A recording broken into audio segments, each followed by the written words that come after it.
we've got a very special guest today, Professor, King's Counsel. Mr. John Cooper is in the house. He had connections with the Peaky Blinder set-up in Birmingham, and the prosecutor pinned me against the wall and said, all you're interested in is acquittals, isn't it? And I always treated Bernard with respect, gave him a hard time, but he was always professional. Leah Betts went into this club. Well, it was the catalyst for a lot of activity later, wasn't it? Because he said it was Tony Tucker and the Essex Boys drugs that were being sold in that club. Seemingly were connections between the events that happened with Essex Boys and the Leah Betts incident. There was obviously the conspiracy theories. Micky Steele and Juvenile did it, a firm did it, police did it. Micky Steele, I advised on the appeal. And another Essex boy, Billy Murray. I represented the majority of the bereaved families in the Manchester Arena bomb inquiry. £100,000 or £1 million worth of drugs. You can only imagine what that looks like, but a billion. We're talking shiploads, you know. We're not talking small boats either. The biggest development in criminal detection, your mobile phone. I've got them acquitted. I say, thanks very much, Mr. Cooper, but you know I did it, don't you?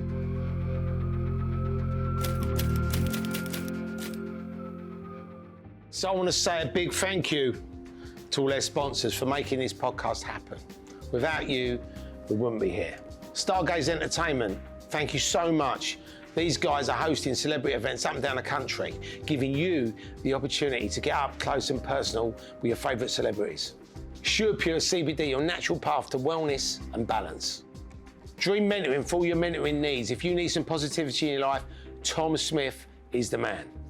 And finally, to Carson & Case Solicitors, the UK's leading criminal law firm, to help get you out of any tricky situations you may find yourself in after watching this podcast. To find out more about any of their sponsors, click on the links in the description below.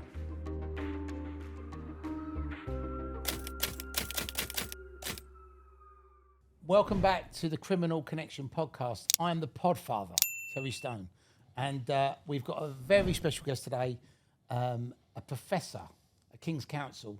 Mr. John Cooper is in the house. And where are the applause? Thank Woo-hoo! you for that.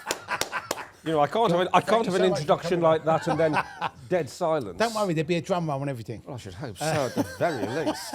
I mean, the big build-up then, and it's just tumbleweed. So yeah, John, look, it's a real pleasure to meet you. What sort of fascinated me was when I looked up, you know, your resume. You know, I was blown away by the amount of cases you've worked on and the amount of cases, you know, you've defended and prosecuted. And I just wanted to ask you, you know, when you was at school, did you know that you was going to be a lawyer? About from the age of 8, I wanted to be a barrister. Now, I come from a working class background, so there are no lawyers or let alone barristers in my family. Let's talk about your family. You know, what sort of family was you born into?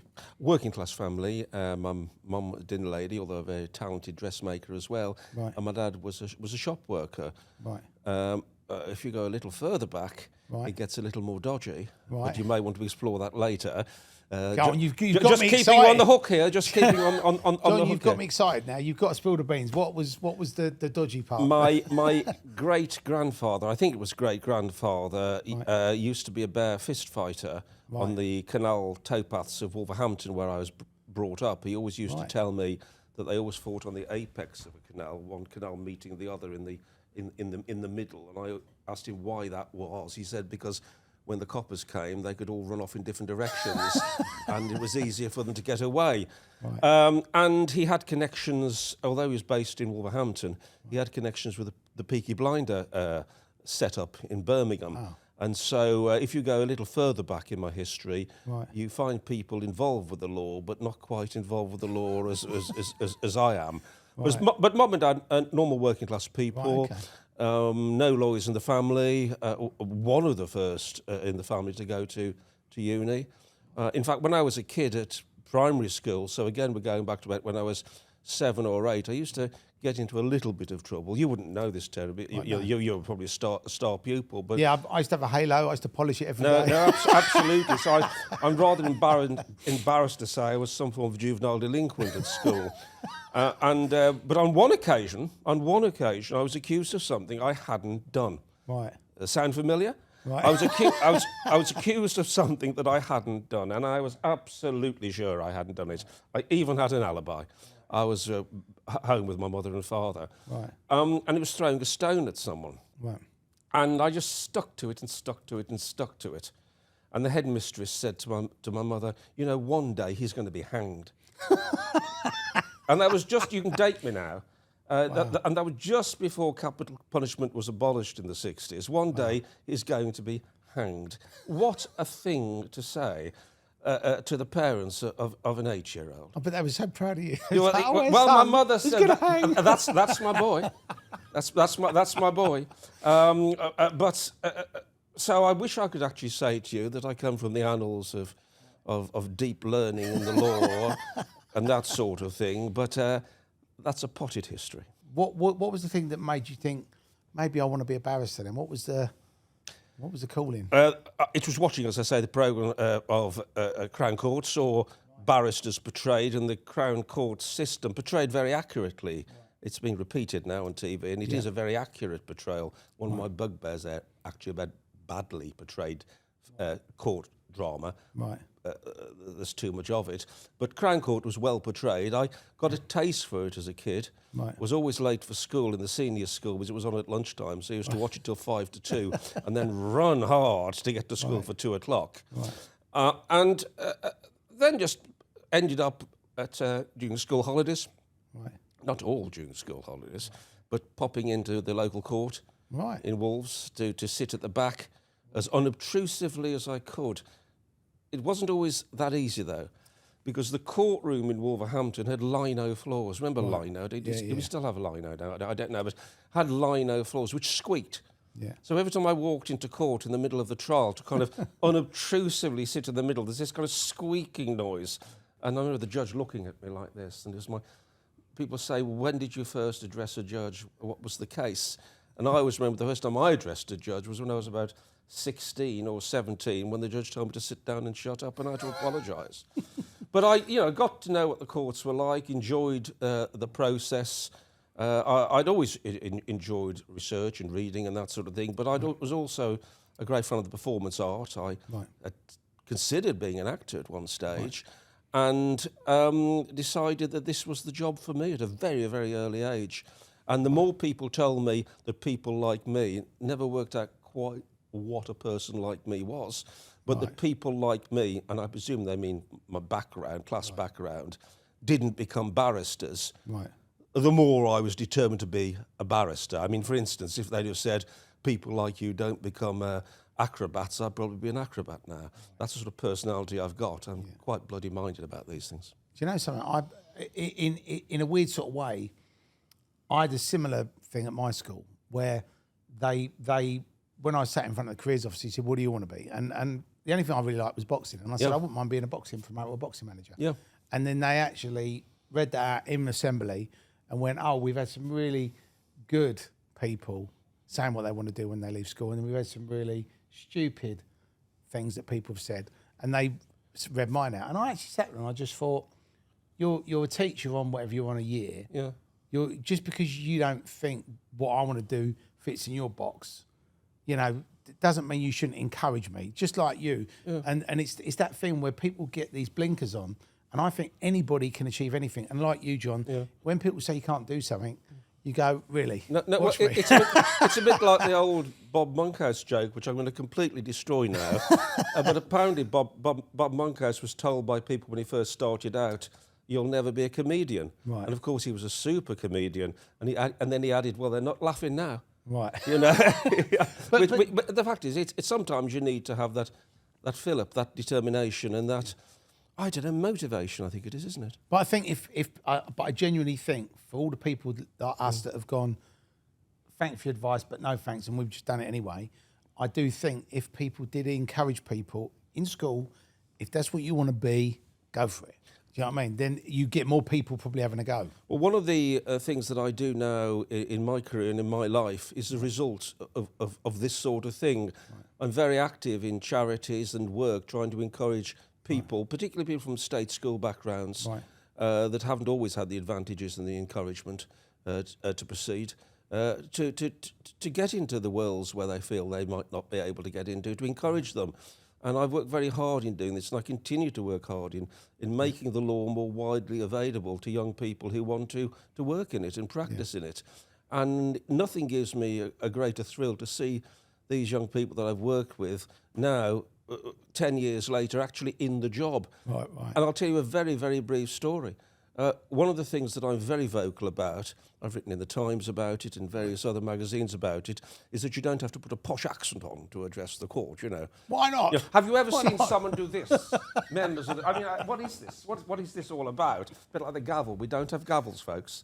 Don't tolerate the gavel in drama. It's a little thing for me. But it's just that I you don't talk posh. You talk in your own accent, as I'm talking now. Right. You have to be far broader than this, but this is quite posh for me.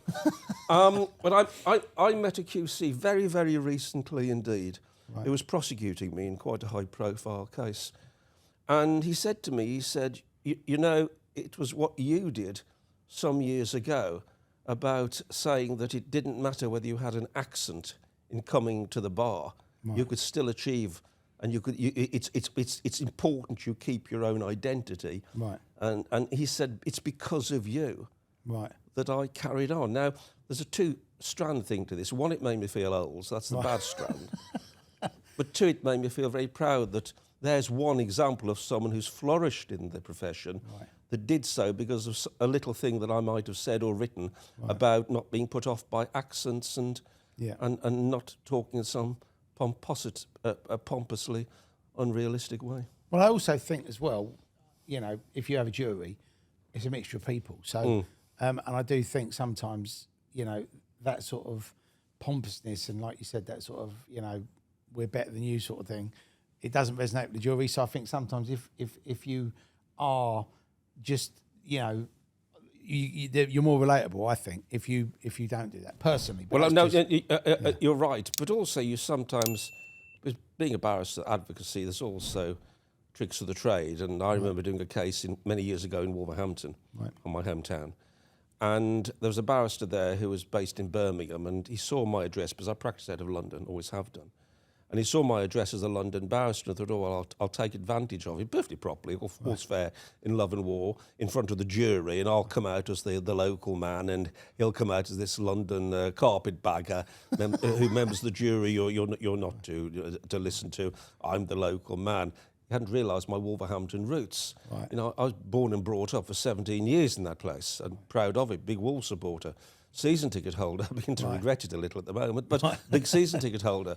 But the point I'm making is he started with the address to the jury. Members of the jury, this is about, he's prosecuting. Members of the jury, this case is about X, Y and Z. It took place just in the city centre, right next to Beatties. You know Beatties, don't you, members of the jury? We all used to go there as kids. Tried that game. Right. So I stood up and... remember, he's thinking I'm some London bloke coming in who knows nothing about Wolverhampton. Right. So I stood up and I said, members of the jury, Melanie Friend's absolutely right to say this event took place outside Beatties. To be more precise, just near the statue of Prince Consort's horse. You know, where we always have to have sly drags of a cigarette after school.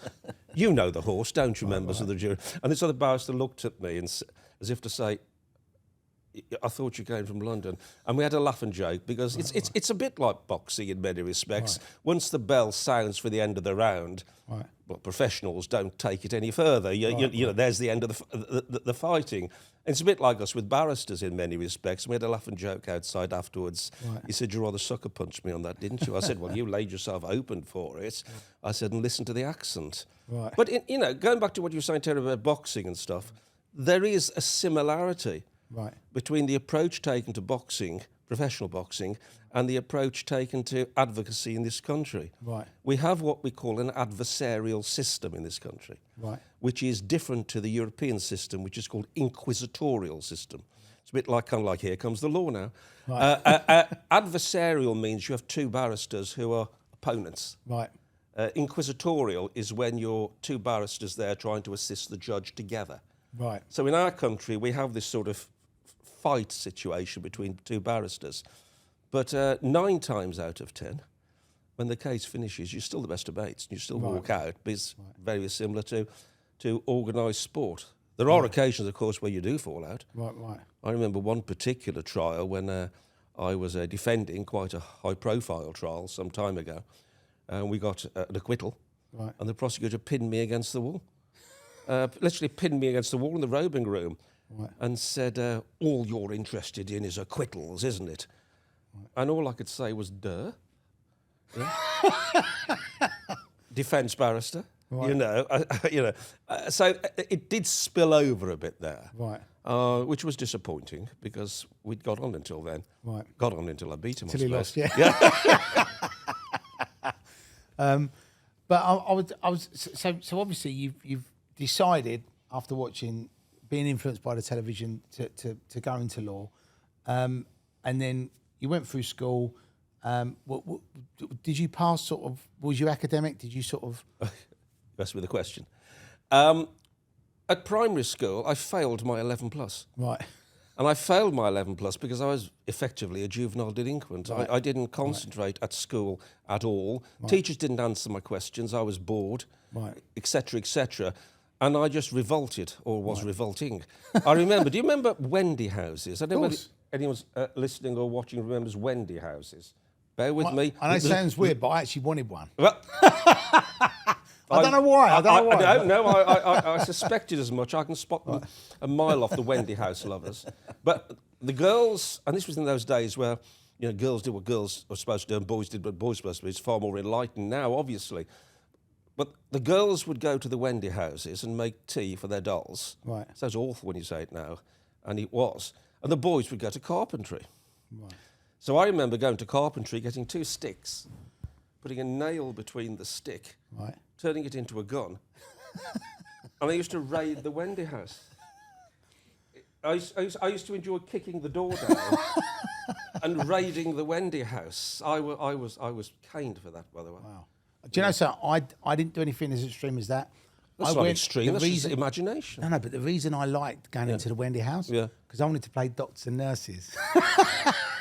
Can we just turn this round? I'll start asking questions now. When did this first show itself, Terry? That's why I like the Wendy houses. That's why. It wasn't because I wanted to be in the Wendy house, but I wanted to play doctors and nurses when I was younger. And I wanted to be a doctor, but then I realised you need a qualification to be a doctor. You had to go to university, and it wasn't for me. So, well, let me just throw this one out there.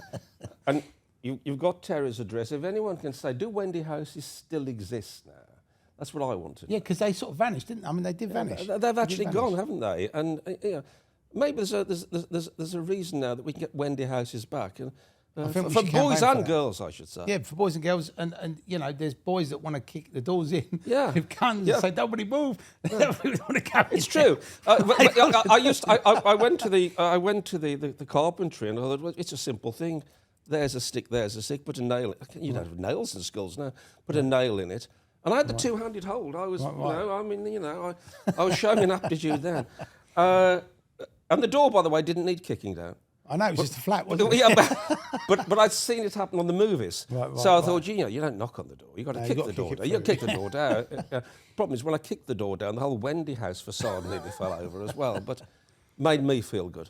And do you know what? If I'd have been in there, I'd have been straight on it, because I'd have been a doctor, so I could. Well, you'd have been absolutely right. You'd have been the doctor that would have sorted it out. I don't know. In those days, I'm talking about the 60s now. Right. I'd probably have knocked the tea set to one side, and probably sworn at someone to you can't swear in this, I guess. But you can say whatever you like. No, I wouldn't. It's an 18-rated podcast. No, I just tell them to get on the floor face down and hold my gun at them. Then the teacher would come and get me by the ear and take me out. I'm not recommending this, by the way, for any other children to do. I do think, though, those were the good old days when if you was bad at school, you got caned.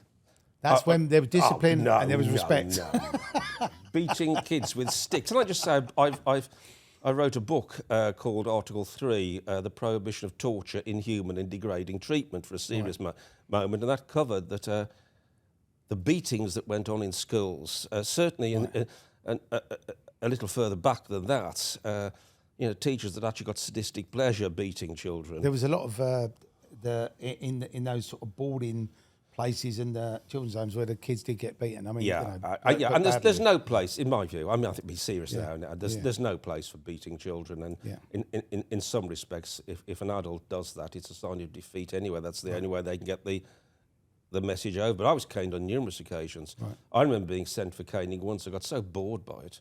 Right. I was sent for caning. It was a situation. Oh, you, John, again, is it? Right. And this time I didn't even go. I just went. I went out, walked around the school playground, came back to school, came back to class, and they said, "Have you been caned, John?" I said, "Yeah, yeah." And then sat down again. Yeah, oh, terrible. No, but I wasn't very good. I wasn't a very good actor then. I just said, "Yeah, yeah," looking totally cool and relaxed. And it was clearly I hadn't been caned. And then the caner came in and said he never turned up. And I was given a reprieve. It's like people that when you try to hang them, if you can't hang them after 3 attempts, you're given a reprieve. they gave me a reprieve on that one. Wow.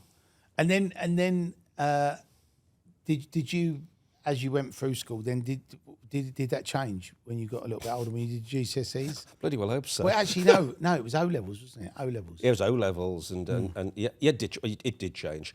And what the key was, I went to comprehensive school and started in the middle stream, which was those that failed the 11 pluses, and then within months I was going up the streams and the key to it was the teachers were taking an interest in me.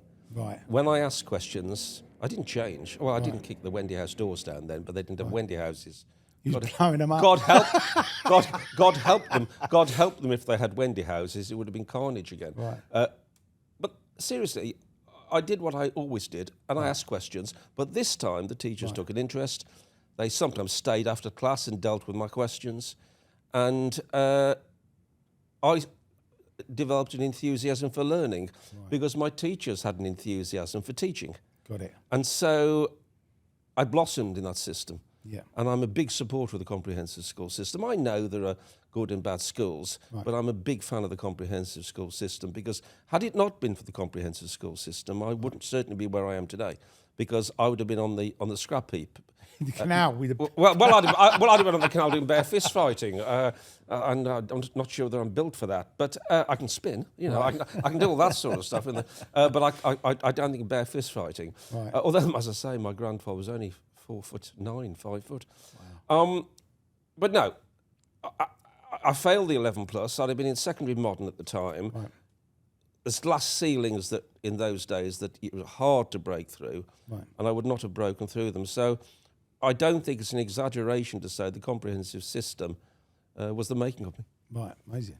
And then you finished your O levels, and then back then did you do A levels or did you go to law school? I went straight on to A levels. Right, and then from there, then you decided actually I want to go to law school. In those days, and we're talking now about the early 80s, in those days, gap years hadn't happened and you were encouraged, if you knew what you wanted to do, to get on with it. Right. And so I went to university and did well there. And in fact, only a couple of years ago, won an award for alumni's, one of the alumni of the year in terms of contribution I'd made to the profession I chose. Wow. And that university have given me this honorary visiting role at their place as well, at Newcastle University, and went on from there to study and become a barrister. I know other friends of mine that have gone through, studied law, and then they've either become a lawyer or a barrister, or they've ended up becoming a judge. They've gone through that system. Did you know what sort of law you wanted to do? Was it always going to be criminal? Pretty clearly a criminal human rights. It probably wasn't called human rights then. I think it was called civil liberties and that sort of thing. But I was always one that wanted to represent the person who was being pressured, bullied, intimidated, be it through human rights work, the government and the state, or be it defending against allegations that the state were making. I'd always wanted to be a defender. In my career development, though, I prosecuted as well because you're expected to do that, and it makes you more of a rounded advocate if you've prosecuted because you know what moves the prosecutor are going to make. So I did have a period of time for about 7 or 8 years where I prosecuted and defended, and then I moved to a set of chambers which just defended, which made me more comfortable. But I always remember the pleasure, and I mean the pleasure, of representing many clients, whether they were guilty or not. They were absolutely charming and to deal with. I remember one guy, remain nameless, but the story's the important thing, not the identity. I prosecuted him. Right. It was for one of the last armed bank robberies. People don't put nylons over their faces now, you know. You look back on those days when hard men put stockings over their heads, you know. You don't get that now. Right. Or do you? I don't know. Some of the people, in all the cases I've done, that seems to have died out now. They wear these comic masks now, but right. you know, what's happened to the old women's nylons, you know? Anyway, I prosecuted it, and he was convicted. Total gentleman, though, you know, it contrary to popular belief when you do these cases, provided you do them fairly, right, and you don't take liberties, you don't get kind of afters, as long as you do it fairly and do your job, and don't go over the top when you prosecute. End of that. A couple of years later, I'm at my desk, and a brief comes across the desk in the days when it didn't come on these bloody screens or something, you could feel and smell them. I recognised the surname. I thought, well, this is interesting, and it was the son of that individual, right, who the father who I'd prosecuted had recommended I defend. right, and that to me is the absolute perfect example of the professionalism of the job that you do, of the way that if you treat people correctly, whether you prosecute or you defend, and I emphasise now I don't prosecute, but if you prosecute or defend and you do it with integrity. That doesn't mean that you don't do it hard, but you do it with integrity. It's respected. That's the key to it. By prosecuting, certainly in the past, I found that a useful tool and a useful knowledge to have when you're defending, because you know the moves before they happen. Right, got it. And, you know, moving into, obviously, some of the cases that you've done, obviously there's... some movies that I've been involved in, namely Rise of the Foot Soldier. Superb. Bonded by Blood. You know, I mean, there's probably been 30 films about the Essex Boys. A million conspiracy theories. Yeah. But I know, obviously, you've worked in that space. And on the Leah Betts case, we actually had Bernard O'Mahony. He and I crossed swords quite significantly.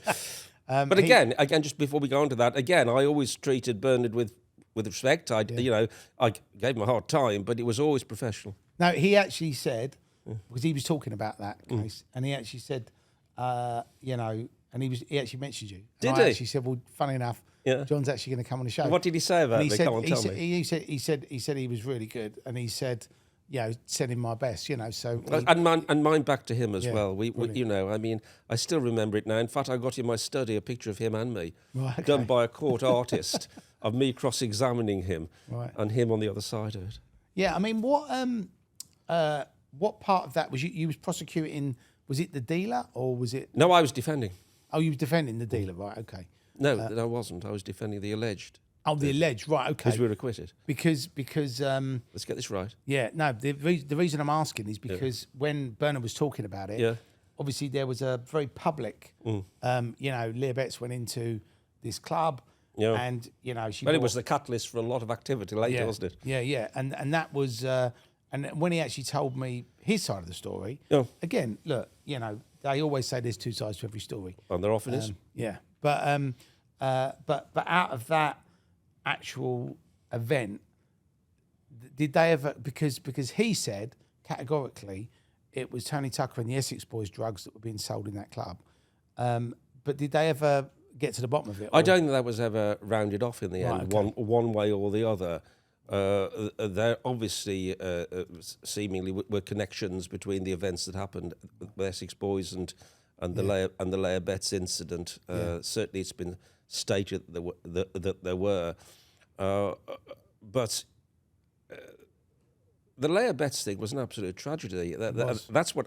Just to remind everyone about that, I think it was one or just two dodgy ecstasy tablets, which she was supplied with. And I emphasise again, my client was acquitted, so it's important to say that she was supplied with that were dodgy, and there was a bad reaction. Ever since that happened, particularly there were photographs of her, for instance, lying on the bed with tubes coming out of her. But there was a big campaign, wasn't there? Big campaign. But the most important thing is Essex Constabulary really then decided to focus on ecstasy. Oh, absolutely. And that wasn't, for those dealing in ecstasy, a very welcome event. Right. And a lot of it was linked because Leah was given this dodgy ecstasy tablet and died of it. Yeah. And so whether, I don't know, I'm just pontificating, whether people were pretty pissed off. Absolutely. You know, that Absolutely. if you're going to give ecstasy tablets out, which I'm not condoning, if you're going to give ecstasy tablets out, you don't give them out that are going to kill people. Well, the crazy thing is, Bernie was very, very upfront, and he just went, you know, that there was wherever those pills come from. He said that people were complaining about, you know, they're getting headaches and they didn't feel right on them, and then they were like, "We just sell them, just get rid of them." Right? You see, that's the thing, and you're right to say wherever they came from. We don't know where they came from. It's lots of speculation. All that is known is that the girl took some dodgy ones. Yeah, absolutely. And for whatever reason, wherever they came from, suddenly the spotlight's now on Essex and on ecstasy. Well, what Bernie said, which I thought was bizarre, and I actually, and he said when the police came, and they were like, you know, we need to get hold of some of these pills because we obviously want to test them. And of course. You know, and he was like, yeah, I'll get you one, sort of thing. And I said to him, I said, but like, surely you're then admitting you know that people are selling drugs in the club. Didn't that get you arrested? Yeah. And he was like, oh, you know, obviously the girl died and he felt bad and blah blah. And I think anybody would have done the same thing. But I was quite sort of shocked that he was that sort of upfront about it. Oh yeah, you know. Well, he may, I don't know, any speculating, and Bernie will know better than I. The police might have given him some reassurances, I don't know. Who knows? You know, in investigations, sometimes perfectly properly, you take decisions to catch the bigger fishes. Yeah, in that respect. All I know is it was a very, very tragic event. Absolutely. But again, everyone handled themselves with such dignity. There was a book written by Leah's father afterwards. Right, okay. And I noticed there's a couple of lines about me and the judge, and shall we say me and the judge had a rather fractious relationship during the course of this trial. And her father, who was very fair and said I did a good job, which it takes a big man to say that when I'm dealing with that.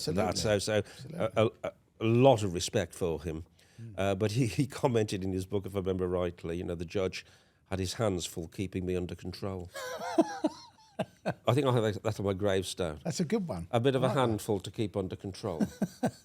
And then obviously, you know, the Essex Boys then, a few months after that, were obviously murdered. And there was obviously all the conspiracy theories, you know, Micky Steele and Jack Williams did it, a firm did it, the police did it, this person did it, you know, and everyone was like, oh, yeah, I wonder who did it. And I always remember, I think it was on the 7th of December, opening the Sun newspaper and the Mail. So I had all the newspapers out, and every page, front page, was of that Range Rover with the guys. And but at that time, I was putting on dance music events. Okay, right. Okay. So I'm looking at all this stuff, and then obviously fast forard like 20 years, and I'm sort of in films and making films. You're actually replicating it. Yeah. But I know, obviously when Jack Williams and Micky Steele got arrested, they said it wasn't them. They protested their innocence. Absolutely. Obviously Bernard come out and obviously said they were innocent. And I know you was it Micky Steele. I advised on the appeal, and he's on the public record, continues and has been absolutely rock solid. He didn't do it. He wasn't involved in it, and he and I met in Durham prison. I remember. Yeah, I mean, I've lost touch a little bit what's happening to that now, whether the proceedings are still ongoing. But because of course he's been inside a long time now, and for someone who is innocent, it's hard to take. So do you know what's really like crazy? Like Bernie, when he was on here, he actually said he's admitted to doing it, Who's admitted? The Micky Steele and Jack Williams have actually said, yeah, it was us. And I said, yeah, but I said they've always said they're innocent. Yeah. And I said you was campaigning. Yeah. Obviously saying they were innocent. Yeah. So I said, what's changed? And he said I honestly don't know why in 2015, I think that was a year, when there was no more appeals, why they didn't just go, okay, it was that just so they could get out of jail, you know. I think Jack Womes may be out now. I didn't know. I've lost touch. I'm not sure if Micky Steele is. I think they might both be out. But he was pretty adamant that, you know, they just sort of gone, yeah, whatever. Well, I don't know. I'd be very surprised. I don't know Jack, but I sent him at Micky, and I'd be very surprised if he did. He was very strongly, I did not do this. To be honest, like, you know, I always, you know, people have always asked me, because obviously I've been in the films, and obviously we've made the films about it. People have asked me, and they've said, oh, you know, did they do it? I said, I genuinely don't know. And I said, as an outside observer looking in, you know, there's no value for them to keep saying that they haven't done it, right? If they have done it, because they could have been out of jail probably 20 years ago. So I said it doesn't make any sense why you say that, but I don't know, something as notorious as that, I don't know, if you haven't done it, right?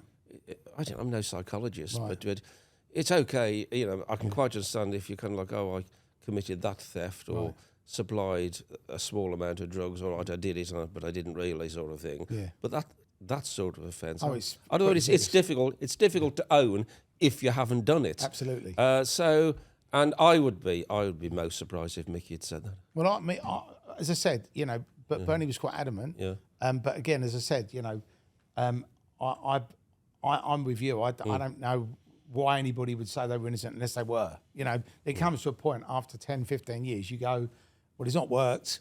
Let's tell the truth. You know. Well, what about that guy recently that's taking the various people to court of the mountain that's been in prison for, is it or something, and he's served 17 years? Yeah, that's it. Yeah. And he quite rightly stuck to his guns because he was innocent. Yeah, absolutely. And that's, you know, it's an amazing achievement of fortitude. I mean, there was a documentary recently on Sky which pretty much covered the same old thing, the same old stories. But I think the only difference was somebody actually come out and said, you know, that they'd done it for some firm in East London. And that was, yeah, again, it's just another conspiracy theory. But to this date, the only people who've been put in prison are Micky Steele and Jack Womes. So, you know, I don't, as I said, I don't know if justice has been served or not. And like you said, you know, he protests his innocence, and you did his appeal for him. Well, I mean, what happened with the appeal? Did they just... Well, no, I drafted the written part of it, and then others took it over. Oh, sorry, I thought you actually... No, I wasn't in the court. I was helping drafting... Okay. Micky drafted the documents, and then things moved on, and that's when I moved on myself. And another Essex boy, Billy Murray, who's been a friend of mine for years. I actually did my first ever movie with him.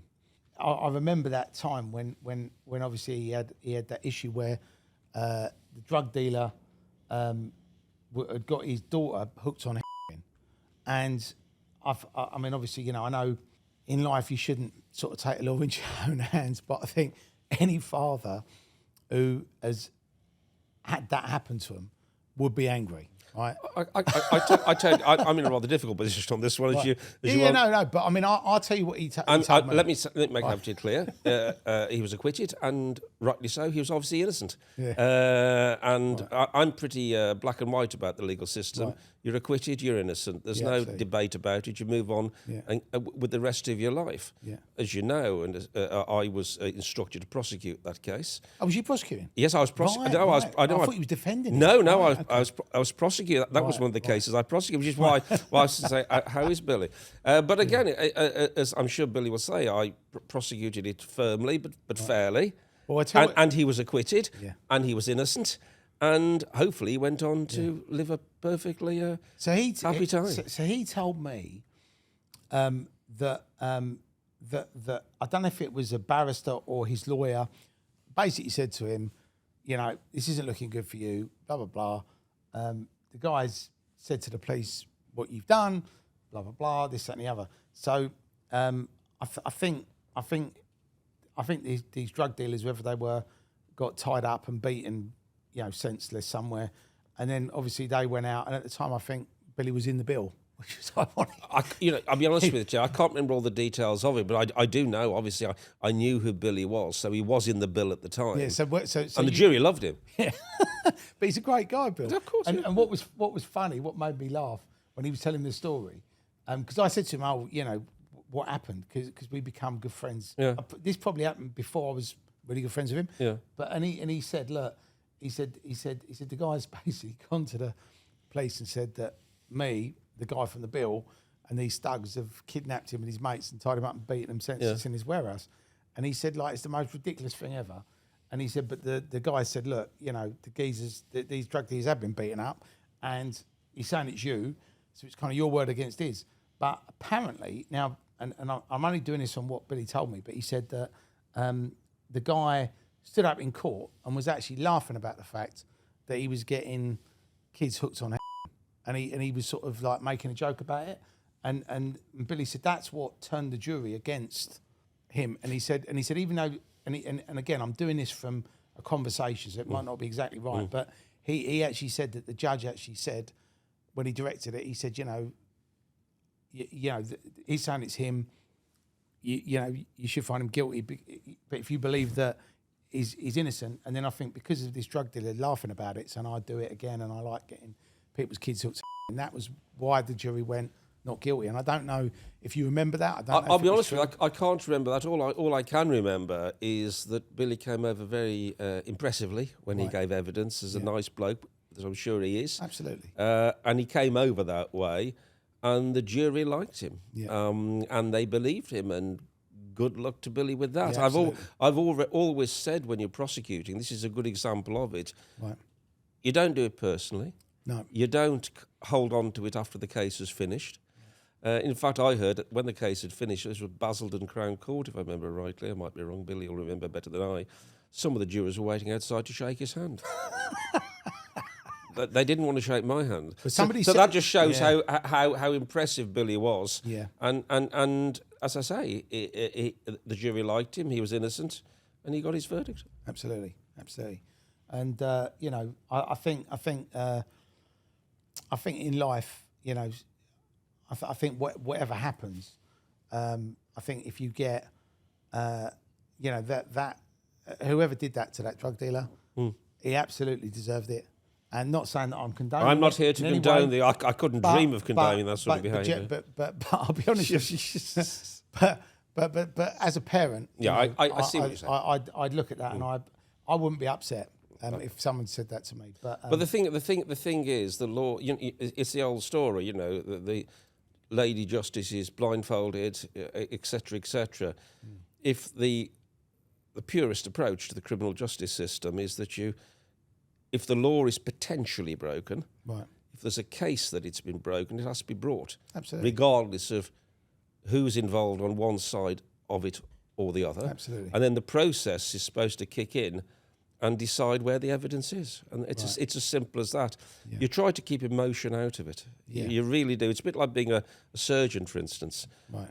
If you're operating on someone that's got a very dangerous disease, you don't want the surgeon to be worrying about whether they're going to live or die and how their family are going to feel, however important that is, because that distracts the surgeon from doing the clinical job. It's a bit the same with a barrister. When you're doing a case, you can't worry about the ramifications and the wider picture of the case. You have to micro-focus in as to the job you have to do and to be able to do it well.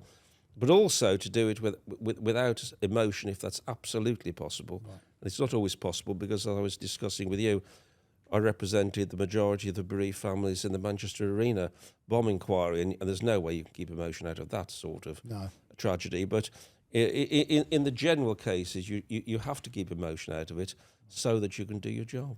Right. Obviously, you've been doing this for a long time now, John. Obviously, you've seen... I don't look that old, huh? No, but it's dye. It's jet black in real life. Highlights. You've tried to go George Clooney on this, haven't you? Something like that. Yeah. But I just thought Silver Fox. Yeah, I quite like that. Yeah.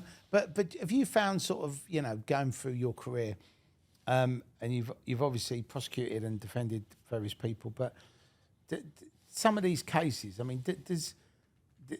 do you sort of become desensitized to it? So when you get there's a case for this or a case for that, do you just, is it just like, you know, another day at the office, or do you sometimes just look at this stuff and just think, wow, has anything ever really shocked you in your job? Well, yeah, the Manchester Arena that was shocking. inquiry certainly did. I was working on that for two and a half years, and I defy anyone to look at a case like that when children and young people lose their lives within a moment of tragedy, and the loss that caused. And I was representing 12 of the 22 families, so it was tragedy upon tragedy upon tragedy upon tragedy, and that did affect me. There were times actually when I was, tearful. I don't mind saying so, looking at some of the material some of the. I mean, you know, there's an old saying, you know, you can never prepare yourself for the loss of a child. Absolutely not. And it wasn't just the loss of the child, because there's some adults, parents, who all they did was wait for their child at the end of a performance. And little things affect you when you're dealing with cases like that, the small issues, like, for instance, fate. Right. If some people that died in the city room of the arena had been in that arena for masses of seconds. Right. Had they, for instance, when they left their seats, looked under the seat to see whether they dropped their purse or their wallet, and took those seconds just to check, stood up maybe to done their coat up, they'd be alive. Wow. And it's those moments of fate, those moments of fine margins that happen in life. And I saw a lot of that during the Manchester Arena case, and that deeply affected me. Yeah. Also, yes, I've done cases, criminal cases with loss of children and adults as well. It's just as the tragedy. And you do, in quieter moments, it affects you. You can't help it not to affect you. But the key is, when I say to you, keep emotion out of it, I mean keep emotion out of it when you're doing the job. Right. That doesn't mean, and it's actually, talking as I am now, it's actually quite unhealthy, actually. You actually bottle it up, and then when the case is finished, or when you've got a quiet moment, you can let it out. You sometimes then have to let it out, which is, as I speak, I think, how unhealthy is that? Yeah. But have you ever used that, though, like when you're defending a case and you know the person's innocent, and you know, do you ever sort of use that as a sort of fuel to I mean, obviously you know what you're doing as a KC, but did you ever find that? Well, the first thing to say on that is that I try not to enter into whether I know a person's innocent or whether I think a person's guilty. It's two sides of the same coin. Right. It's not my job to make a judgment. Got it. I often say there are 12 jurors, a 13th would make it rather crowded. I like that. My approach to my cases is that if a client comes to me, because now I do purely defence, if a client comes to me and tells me they did not do it, my role is to examine the evidence and bring out during the course of the trial every single point I possibly can and more that establishes or helps to support their defence. Right. And to analyse the prosecution evidence and destroy it as much as I can to assist the defence. Right. I don't go into the process of do I believe it or do I not believe it. Got it. Sometimes, yes, if you push me, you know, sometimes you say, well, yeah, this is absolutely right. Sometimes you say, well, I'm not quite sure, but the client tells me it's right, and that's good enough for me. Right. Because there's terminology in our job. If somebody there's terminology in our job, which means I take instructions. Right. And that word is not just thrown in there just politely. A barrister takes instructions. You advise on those instructions, but we don't make up defences that aren't there, for instance. There's an old saying, barristers are like interior decorators. They don't choose the wallpaper. Right. We just put it up. Right, got it. But do you and this might be a silly question, but am I right in saying that if somebody came to you and said, you know, I need you to defend me, but I did it, then you just can't act for it. Not as straightforward as that. If they come to me, Was that an American thing? No.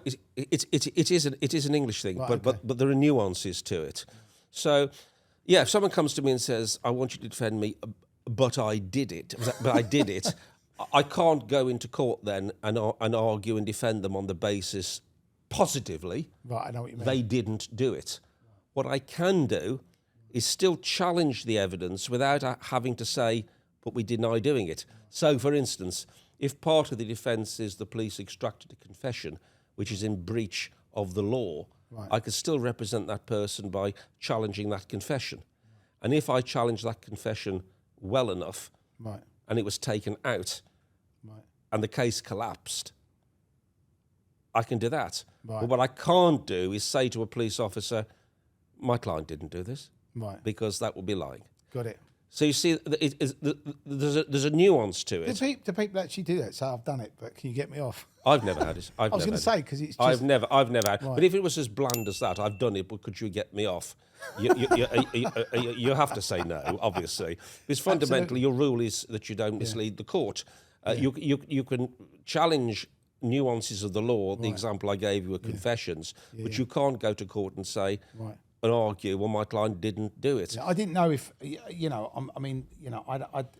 don't know enough about it. That's what just interests me. A lot of people don't understand that the fine point of it, but I get asked, how can you defend someone that you know is guilty? That's if I had a fiver for every time I was asked that. But you need a crystal ball. Well, for that, right? yeah, as I say, 12 jurors, 13th not required. Right. I have had a situation where I've defended someone who's told me they haven't done it. Right. I've got them acquitted, and then the doorstep of court as we're walking out, they say, "Thanks very much, Mr. Cooper, but you know I did it, don't you?" Wow. And funnily enough, it doesn't make you feel good. No. It actually kind of makes you feel what you've done rather sordid. Right. Because all barristers, I would go so far as to say, our role is to win cases and win them in the right way. Absolutely. And to be told that you'd won a case in the right way, Right. but that in fact the right way meant that a guilty person It's didn't walked face responsibility for what they'd done, then it contrary to popular belief, it doesn't make you feel, wow, high five. No. But that's only ever happened to me once, and that was many, many years ago. Wow. I'm surprised that somebody would have actually said that. I mean, it's just Only, bizarre. a youngster, basically, a bit of bravado, It wasn't the most serious of offences. Right. I don't think the nation will lose sleep over it. Right. But it's only ever happened to me once. I've also looking through your illustrious CV. there was £1 billion drug. I don't know, it's smuggling or trafficking thing that you was defending. Yeah, right? I'd be defending that. Yeah. I mean, that is just like, when you talk about £100,000 or £1 million worth of drugs, you can only imagine what that looks like. But $1 billion, it's just... We're talking shiploads, and I mean, we're not talking small boats either. Wow. But I mean, yeah. And the guy said it wasn't me. Well, yeah, absolutely. I had no idea. But it's just crazy. I mean, it's just sort of like, because what interests me, and obviously the reason why we're doing this Criminal Connection podcast, is some of these stories, people would always say, £1 billion for drugs, who does that? You know what I mean? Or it's ridiculous. That would never happen. But obviously it has happened. It has happened. It has happened. And how shall I say, the ambition of many people who want to break the law knows no bounds sometimes. Wow. And so what actually, without naming the name, but what actually happened on that? What was the sort of basis of it? I mean, what was the sort of allegations? Well, it wasn't a one-off, as it were. It was over a period of time, right. And it was by shipment and that sort of thing. Right, okay. Put into various items, right. Secured in various places. Sometimes, I can't remember if it was that one or another one, secreted into the gut of live animals. Do you know what? I read about that. It was a Colombian... I mean, it's just like, I've seen these things where when that guy, Curtis Warren, got arrested, there was those, there were like these concrete things that they were shipping drugs in with, but actually putting drugs in live animals. No. I mean, you name it. If it's got an orifice, human, vegetable, animal, or mineral. Wow. You know, it's stuffable. Wow. And I must admit, just talking generally on these things, people that do this sort of thing, I'm not talking about the morals of it or the legality of it, which obviously you don't condone, but the risk in these things, it only has to burst. Right. Call me a hypochondriac, call me squeamish. But also, like, you know, I think one of the biggest deterrent to drugs in this country, forget all the talk about it, is if telling enough people around the country that the drugs you're taking have gone up someone's arse. I mean, that's You know, I mean, that must be the biggest deterrent you can possibly think of. maybe that should be what they should. I think that's Do what- you that know should- these drugs have been up somebody's arse? Yeah, no, or some sure. animal's arse. No, I know. Well, some animals' arse I could cope with, but there should be a big poster campaign, you know, showing this massive arse. And that's where your drugs come from, guys. And at the bottom, I mean, it's just say no. Well, just say no, you know. I mean, although now I probably know why it's called crack. Right. Bum bum. Yeah. You throw them out all the time. But it is crazy. I mean, is it just because, obviously, we was having this conversation with the DCI Clive Driscoll about drugs, and you know, he was saying obviously they're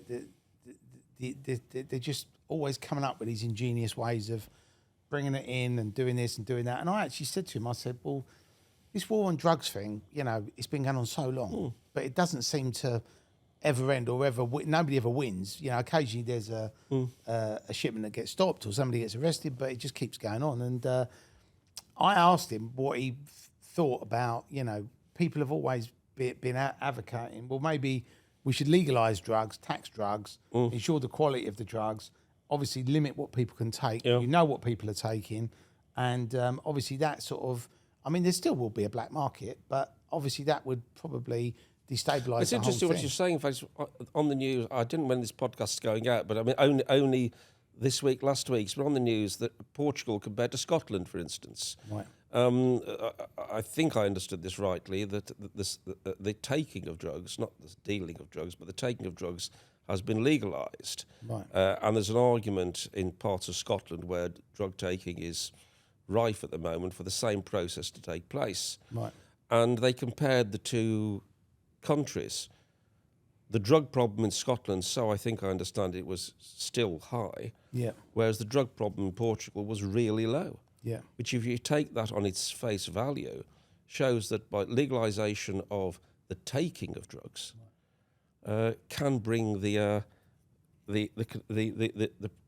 drug problem down. But it's like if you're in the UAE, You know, obviously if you're an Emirati, you know, you don't, you're not allowed to drink alcohol. But if you're an outsider and you're living there and you get a license, you can buy a drink. Yeah. But you need a license. So Yeah, sure. if they did something like that, but I don't know. I mean, you know, I don't think it's good, because then it just means you legalise it and in some way maybe encourage people to take it. But then if you look at alcohol, if you look at tobacco, there's more people that die from that. And also, you know, remember the Marlboro Man, you know, I mean, he obviously died of cancer, right? Yeah, sure, sure. So there was nothing good about, and you know, growing up as a kid, you know, I tried smoking, but I didn't like it. But you always associate it being cool because the movie stars smoke or the Marlboro Man smokes. Things have changed, haven't they? Yeah. You look at the old movies from the 40s and the 50s, everyone smoked, you know. And I'm a great fan of Talking Pictures. I don't know whether you've actually seen this channel, Talking Pictures, highly recommended. I've not seen that. It's on Freeview, Right. Freeview 81. And it shows all these old movies and all these old series going back to the 60s and the 70s and the 80s. And even back in the 80s, you still see people taking a cigarette out. And, and doctors, that gets me, doctors. You have these scenes in hospitals in these programmes made in the 60s and the 70s. You know, the patient comes into the doctor's consulting room. The first thing the doctor says is, cigarette? Attitudes to smoking and stuff obviously have changed. Well, you pick up a cigarette packet and there's you know, you're going to die if you smoke this, and you're like, and there's like some black. That doesn't put lump. people off, does it? That doesn't put Well, people off. I just think it's gone from that to being this like cool thing, and it's funny. It's sort of like when the world thinks smoking's okay, it's okay. when the world thinks drinking's okay, it's okay. When they don't think it's okay, then it's like, oh, you should only drink one unit That's when a it's week. been as part of the culture. For instance, at around about the time I was kicking Wendy House doors down, Right. you could buy these kids' sweet cigarettes. Do you remember them? Yeah, of course. And kids were encouraged to have these sweet cigarettes. Did you see the other ones that used to puff? And the smoke would come absolutely. out. So this is encouraging people to do this sort of thing when they're young. No wonder. But things have totally changed now. But going back to the original point about drugs, I think it's worth a try. Right. The situation is so bad now. Right. Anyway, I'm not talking about Nothing to lose. Nothing to lose at all. Right. At least some trial period. Why not have a trial period in some part of the country, or just to statistically evaluate?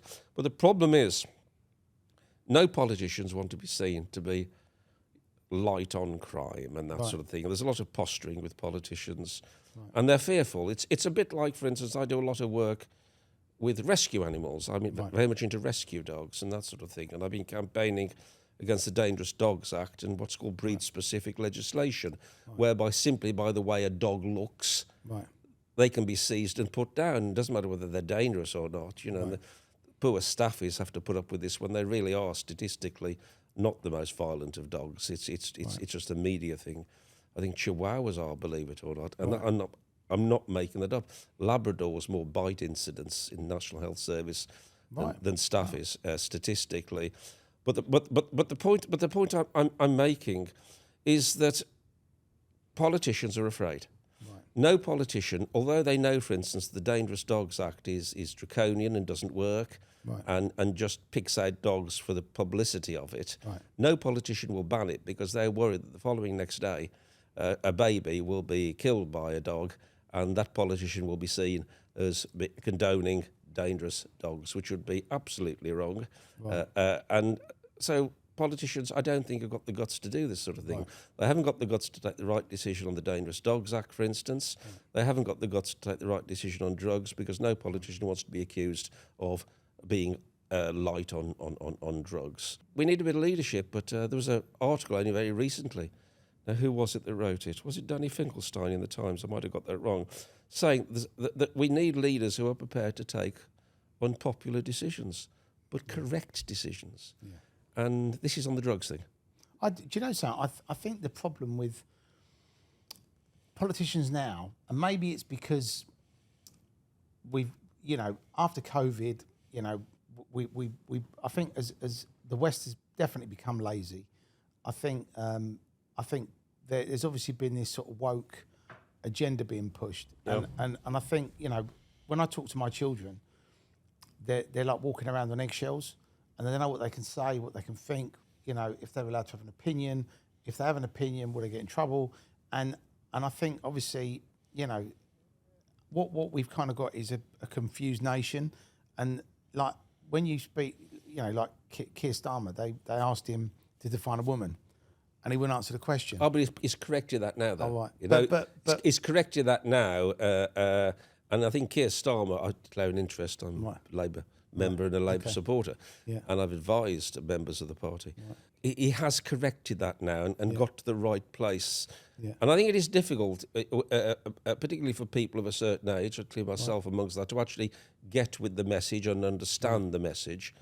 But I totally take your point. There are times, and there were times, and with others there remain the times, that there were problems in definition and problems of putting things over. But you mentioned woke, for instance, and this is where the law comes into it as well. The law's being pressured to go along with what some call the woke agenda, which is troubling in many respects, particularly when you hear that some of it is taking out literature, which has been in the public domain for many, many years, and some may say, dulling down the critical skills people may have by reading literature and finding out for themselves that's wrong. Absolutely. And that's why it's wrong. There's an old saying, for instance, within reason, I'm not saying you allow people platforms for outrageous situations, far from it, but sometimes when you have someone pontificating something which is obnoxious, the best thing to do is to let them, it's like in the university debates, the best thing to do is to give them a platform, let them articulate it, and let them be criticised by the people, expose them to criticism, so that it can be shown how abhorrent that particular point of view is, rather than give it some appalling credibility by being censored, which sometimes gives things a romantic legitimacy, which by exposing it shows how appalling it is. I mean, I when I was using Keir Starmer as an example, it was really all politicians. You know, if you ask Rishi Sunak, if you ask Boris Johnson, if you ask any of them anything, they always kind of go around the houses and they always want to try and say something that makes everyone happy. And I genuinely think what you said earlier was absolutely correct. If someone stood up and said, like in London, right? I was walking around London the other evening and I looked around and I was like, I've never seen so many people sleeping on the streets. Yeah, sure. Like in my life, Sure. right? So I've been walking around for 52 years and I've never seen anything this bad. And you think, why is this happening? The crime, there's 100 watches getting stolen a month in Mayfair. You know, what is going on? And you look at all this stuff and then, you sort of, it feels like what you said earlier, nobody wants to speak out. You've got these just all people gluing themselves to roads and disrupting people's days. And for me, I think that they could get their message across without doing that. Well, let me take you up on this, because some of the casework I've done has been representing people who are protesting. I represented the people outside St Paul's Cathedral about 10 years ago. Remember the Occupy outside St Paul's Cathedral? They occupied the area outside St Paul's Cathedral. Was that where they put all the tents up? Yes. Yeah, I remember that. So they were my clients. I represented them in the High Court. Right. I've represented people who have been campaigning against trees being cut down in Sheffield, for instance, which recently got some publicity. I was representing the protesters outside Euston Station on the rail development protests. I think I'm not condoning again the breaking of the law, but sometimes it's a matter of getting the message over.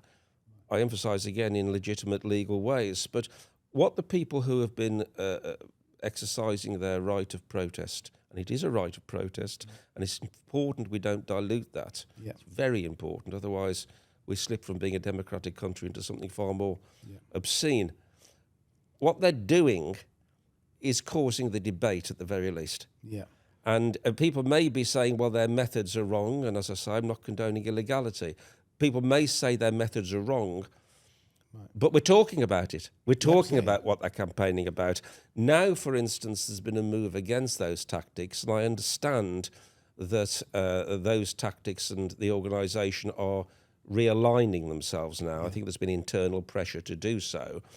But sometimes it's a journey. Yeah. To get to where you should be, sometimes you have to be in places where you shouldn't be. Right, got it. It's a process and it's a progress. I think what we should be more concerned about, and I speak as one who does a lot of public protest work, what we should be more concerned about, in my view, is the dilution of the right to public protest. Right. I think you should absolutely have the right to protest. But it's under threat. There'll be no doubt about it. The public order bill, which keeps coming and going and coming and going, if it goes through in its present form, will curtail people's right to protest. Right. And I'm not saying every single person listening to this podcast wants to go out and protest, but certain people will want to do so. And I don't think it's right to say, well, I wouldn't go out to protest, and therefore how important is it? Some of the biggest reforms in this country have developed because of the right of protest. Look at the poll tax, for instance. Yeah. Had it not been for the protests over the poll tax, which I think everyone agrees was wrong, would not have been taken away. Yeah, and we'd all be paying it. Well, indeed so. But I mean, the right of protest also caused votes for women to go through, the suffragettes. Some of the things the suffragettes did at the time was outright illegal. Right. But sometimes their methods required that, some say, to make the point and to push the debate further. So I think we need to be very, very careful before we start criticising those that do what they do. I think I genuinely, like, for me, I look at, I think I'm with you, everyone has a right to protest, but I just think what they did, that particular way of protesting, everyone I come across that spoke about it didn't speak about it positively. No, I can understand that. It alienates. So my point really was, if they want to get people on side, there's a way to do it. Doing that, it alienates people because people then switch off from it. And But the right of protest is an organic thing. You know, some would say they'd got it right. Some would say they hadn't got it right. I think the organisations have accepted that they got it wrong, but it's developing, all of that. But I say, before we start analysing whether that particular group were right or wrong, I think we need to think wider about other groups that protest. Absolutely. I mean, if you I can't was very, protest- I was very active. For instance, I was the chair of an organisation called the League Against Cruel Sports, and I was one of those at the centre of bringing in the Hunting Act, which criminalised hunting. Right. And a lot of the work we did involved protest, legitimate and legal protest. Yeah. And we wouldn't have been able to criminalise hunting with hounds, a process which took nearly 20 years, if we hadn't have utilised the right to protest and then changed the law on the back of that. Right. So we wouldn't. I mean, whatever people's views are on hunting, and my view is that it is rightly criminalised. Right. I would say that, wouldn't I? I was at the forefront of doing it. But whatever one's view, it was the right of protest that pushed the law in that direction. Right. And it could have gone in either direction, but the right of protest is very important for us. Yeah, absolutely. And then with going back onto some of the criminal cases that you've done, I remember, and I might have the dates wrong here, but when lockdown happened, I remember there was an article in the newspaper about this EncroChat. And I think it was on the 1st of April, and I thought this is actually quite funny because it's April Fool's Day. Wasn't funny for a lot of people, I can assure you. It was not funny for a lot of people. But I remember, like, years ago, people saying, have you heard about these EncroChat phones? And I was like, what's an EncroChat phone? And they said, oh, it's really good. You can be anonymous, you can do this, you can do that, you can speak on it. Lots of royalty have it, lots of criminals have it, lots of people that want to be anonymous, have it, blah, blah. And I was like, it just wasn't really my thing. And then when... This sounds like a police interview now. Are you sure, Mr. Stone? Can I put exhibits? Yeah, but I literally, when then you sort of forget about it. And then literally, when I saw that in lockdown, and I was like, wow, these are these phones people were talking about years ago.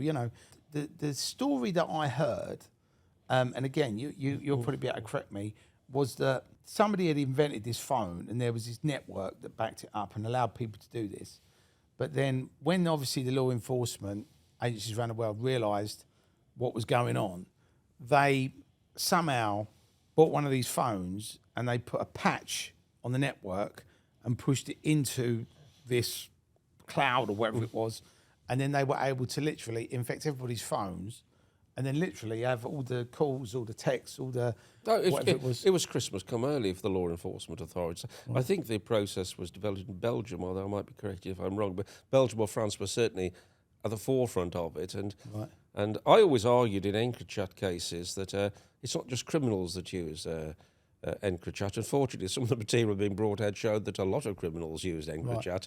But it was also used for legitimate purposes, a telephone system which guaranteed, or said it guaranteed, anonymity. But as a result of it being broken into by the law enforcement authorities, it reveals some pretty embarrassing stuff for some of my clients, which was in some respects, in some cases, inescapable. Pretty clear discussions going on as to firearms, drugs, and various all manners of purported activity, which made it very difficult to mount any form of defence. The defences that we were mounting were based on the admissibility of EncroChat work, and a lot of that has gone to the High Courts at the moment. But it's still ongoing. It's still ongoing. There are still challenges ongoing, but the courts are pragmatic at times. I mean, the last thing the courts want to do is suddenly take away from the police their new toy, which to be fair, is producing inescapable evidence in some cases of criminal activity. It's rather, it's spoil sport on behalf of the police, isn't it? Really, it doesn't give us a chance in certain cases to run a defence. I say that very much tongue in cheek, but the law enforcement authorities will say that it's probably as significant or in the same category as the discovery of DNA, as far as criminal. But shall I tell you what the biggest item which is used now in court, in prosecutions now, the biggest development in criminal detection ever come across? Your mobile phone. Wow. And it's not just because of conversations on your mobile phone, it's cell site analysis and that sort of thing, that you can be cited by... so can it put you... more or less exactly at the place where the crime's being committed at the precise time the crime's being committed. Wow. So mobile telephones, in fact, you know, the police probably had to work far harder 100 years ago. There's so many tools now the police have. That's not to say they don't work hard now. Right, of course. But the tools the police have at their potential disposal for crime detection, mobile phone. Well, I'm not actually going through all of them because I don't particularly want to give the game away. But it's an open secret. Obviously, mobile phones are very central to police investigations. Every single Crown Court case you get involved in, and I mean virtually every single Crown Court case, not just murders and stuff that I do and other serious crime, but even in the lower level crime, they will involve some form of telephone communication or cell site analysis is what it's called, based upon the position of these wireless masts. And I suppose also when you're taking pictures, when you're taking videos. I just cannot understand it, I have to say. Because people do that, don't they? They commit a crime and I then film cannot it. understand it. I couldn't understand it 20 years ago when drug dealers would put their drug deals in writing in the back of their filofaxes. No, I'm absolutely serious about this. The amount of cases I got are serious drug dealers who were denying they were drug dealing with all these calculations at the back. And I was given instructions, so they're not calculations for drugs. So the K for kilos was something else, obviously. Kellogg's cornflakes. Some of the bizarre instructions I was given as to what these clear drug calculations were in the back of the filofaxes, you know, ranging from, you know, supermarket food orders to train timetables. And they were clearly kind of, you know, 6 kilos equals blah, blah, blah. Right. And why? Right. Why did they do it? I asked a client once. He said, I don't know, Mr. Cooper. At least he was honest. Well, at least he was honest, yeah, you know. That's a major point of mitigation. Right. My lord, my client doesn't fucking know why he did that, but at least by doing it, he saved the court time. Right. You know. Right. But because so with the EncroChat thing, the reason I'm interested in it is because obviously I heard about it years ago, and obviously I've heard people talking about it, and obviously I've read in the paper about it. But the people that sold these phones as some secure, unbreakable thing, have they gone out of business or have people sued? Well, let me put it this way: I have no idea about whether they're being sued or not. But no, because you just think. Let me put it this way: EncroChat sold itself on anonymity. Right. Well, in certain cases, that anonymity has been breached. I don't know whether they're in business or not. Right, what I do know is that the system has been developed as it always is. It's going back to our original discussions about systems. They break. They don't work, and son of comes in. Right. I think son of is just around the corner. Son of EncroChat is just around the corner. What does that mean? Something a little more secure. Oh, right. Okay. So there'd be another thing. And it goes on. Yeah. Because I did laugh because when I heard about it, and when I saw it actually break, I did actually think, and obviously maybe it's because I do like reading conspiracy theories. Yeah. Because some of them are silly, but sometimes have merit. Sometimes they have merit. But I did think, you know, if I was in law enforcement, what better way to actually catch people doing things they shouldn't be doing, whether it's criminals, whether it's, you know, arms dealers, whatever, to actually say, well, let's set up this company. We call it EncroChat. We tell everybody it's secure. Yeah. But then it's not really secure. And then it's just, Well, you know. it wouldn't be the first time. I know in police investigation throughout history, sham companies have been set up to entice people. Right. But of course, you have to be very careful about the law of entrapment and that sort of thing as well. Right, yeah. When you do that sort of... But your point about in principle, can it be done? Yes, but you've got to be very careful about entrapment and that But the actual stuff that you've looked at as a defence, basically, that stuff that's in the paper about they put this thing into the network and they infected the phones. I've never actually heard it put as direct as that. Right, okay. But clearly they must have put something into the network. Or whether they hacked into it. I mean, I don't know. No. They must have got into it in some particular way. Right. We've never got to the bottom as to how. But it's a lot of it is to do with is being alerted to communications from one individual, and then that alerts some sort of matrix. The communications are happening and triggers it. So it's certainly some form of intrusion, obviously. So with I mean, this is a law question really. So if somebody has one of these phones, somebody over there has one of those phones, and they're doing whatever they're doing, and they're breaking the law, right? And then the police arrest them and say, "We got these messages. We know you've killed this person or sold these drugs or whatever you've done." And then they go, "Right, we're taking you to court for this," and then you get involved, and then you're defending it. I take it there is really no defence. It's like it's in black and white. You've sent the thing. It's a very worrying situation, Terry, that we as defence lawyers find being tongue-in-cheek here when you're presented with evidence which says your client categorically did it. It's a bit of a bummer, actually. The only real defences that are proffered forward are the defences we're running at the moment, which is the illegality of itself of EncroChat. That's what I mean. Is the technicalities of it. I mean, for instance, there were a run of cases going through various courts a year or so ago, and a lot of us with EncroChat cases were waiting as to the outcome of those cases on the technicalities before we pleaded guilty. Because what would have been the ultimate bummer would have been to plead guilty and then find a case has come out saying EncroChat is illegal in terms of the techniques used to expose it. But that wouldn't have helped clients who've pleaded guilty, but they've just said they've done it anyway. Right. So it was like a war of nerves. Who would blink first? I'm not saying necessarily my clients. I'm talking generally. Right. It's like a war of words. There's a case that might be coming out which could destroy EncroChat, and therefore its evidence is inadmissible, and therefore there's no evidence against us. Right.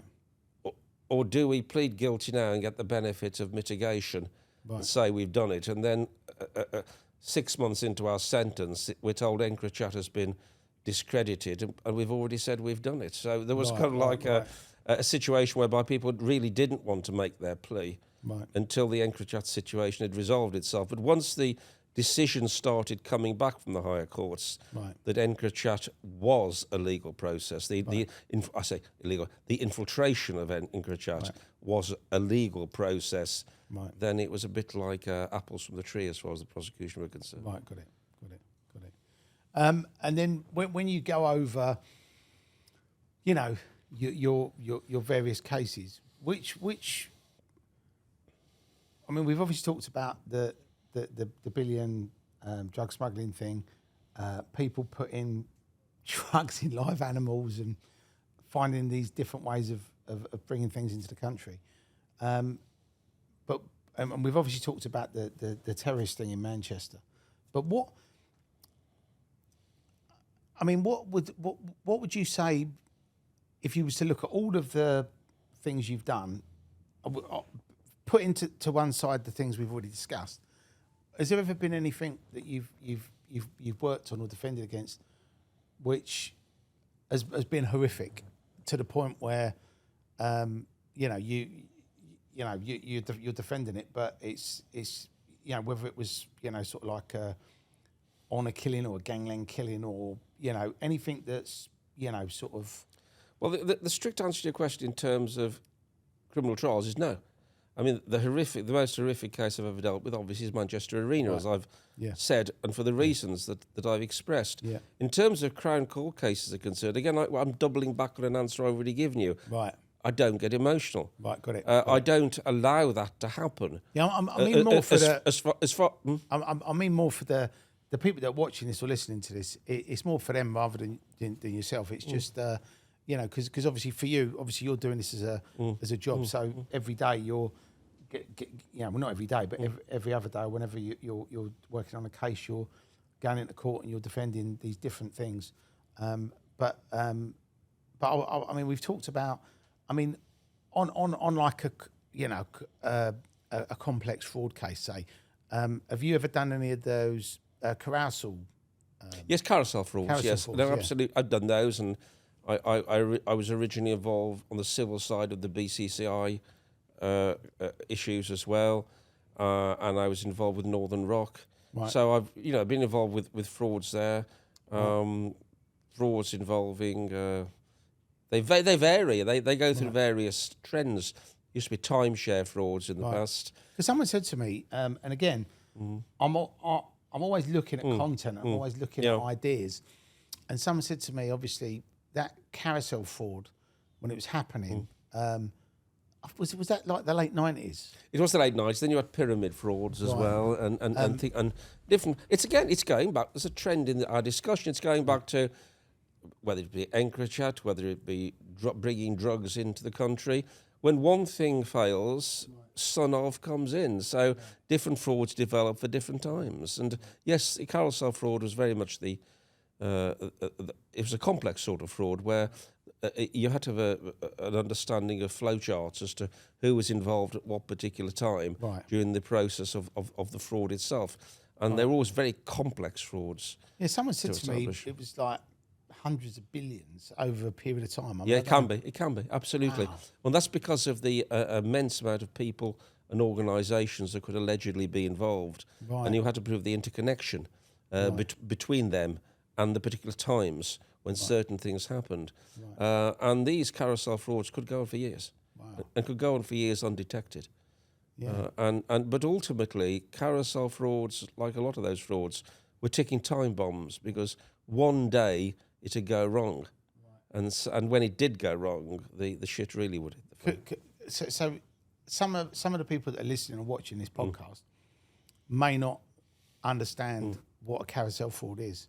So would you be able to explain it simply, just so that people? Well, basically, it's a fraud which involves the rotation of individuals and operations that are involved in it, having different responsibilities and different roles. And during that carousel procedure of individuals being involved in it, the amount of money, I'm being very basic here, because they can be different complexities. The amount of money increases, is transferred and moved amongst different sections, very much like a carousel process, which makes it all the harder to not only investigate, but to and there's an argument, there's a big argument which I disagree with about the role of the juries. They say that in complex frauds like that, juries shouldn't be involved because they won't understand it, which I think is very patronising to jurors. And I'm always of the view that the role of the lawyer is to be able to explain it to the juror. And it's a failing of the system, not the juror. And we shouldn't lose jurors. I think it's a very important thing. And again, when you hear the argument of getting rid of the jurors because they can't understand frauds or other such matters, we need to remind ourselves that in this country, only 2% of criminal cases are tried by a jury. Wow. 98% are tried in the magistrate's court. Wow, I didn't even know that. So I think the argument of getting rid of the jurors is one that should be resisted. Yeah. I mean, the you know, someone explained this to me, and again, I thought this might be a good movie, but they said it started off with mobile phones, mobile phone chips, and computers. Yeah. And people would have a company here selling, I don't know, 100 phones or 1,000 phones to a company somewhere else, and then they'd then sell it to someone else, then sell it to somebody else. That's it. The process goes round, and then at the end, like when the guy has to pay whatever it is, the tax or the VAT, he would then disappear, but then apparently they were doing it with empty boxes. So even though they were saying it was computer chips and phones and computers, it was just empty boxes. But it's not just computer chips and phones. The process is the carousel fraud is involved with. That's a good example of it. But because at the end of the day, as I said before, someone then disappears, that then will open the investigation, because there are ways of backtracking. Then they're not infallible. So those that describe them as you've described them, and I've described more generally, shouldn't fall into the trap of thinking they are infallible. They're not. They're just complex to have to unravel. Well, you can see it goes from there to there to there to there. So you just do a backtrack. Yeah. So it's not. Yeah. But and you don't have to be seen to have actively gained to be guilty of fraud. It's whether you've acted fraudulently. Right. Got it. Because that's the. I know lots of people. I mean, did a lot of people go to jail for that? Did they? Yes, there was, as I say, there's a trend of prosecution. Because I remember reading about it, and I remember people talking about it. But I don't remember there being a big sort of, like, with that Manchester Arena thing. Obviously, it was it's terrible, but there was so much press about that. There was so much public interest about that. But on that, it didn't seem that there was that much of a hoo-ha about it. Well, I don't think fraud for the press, the media, is as sexy unless it's particularly a focus fraud for broadcast.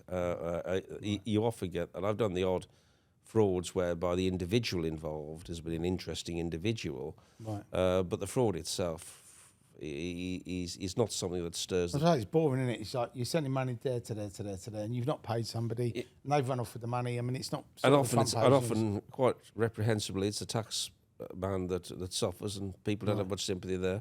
Well, and also, but then the taxpayers get upset because it's their got. Well, but what they don't realise whether they should or shouldn't have sympathy. The fact is, they at the end of the day that will suffer because of all this. But no, it isn't. It isn't usually the most sexy of cases. You look at the amount of dramas, for instance, that are made about frauds. Yes, there are, but everyone prefers a good juicy murder as a drama than a. You don't get midsummer fraud cases, do you?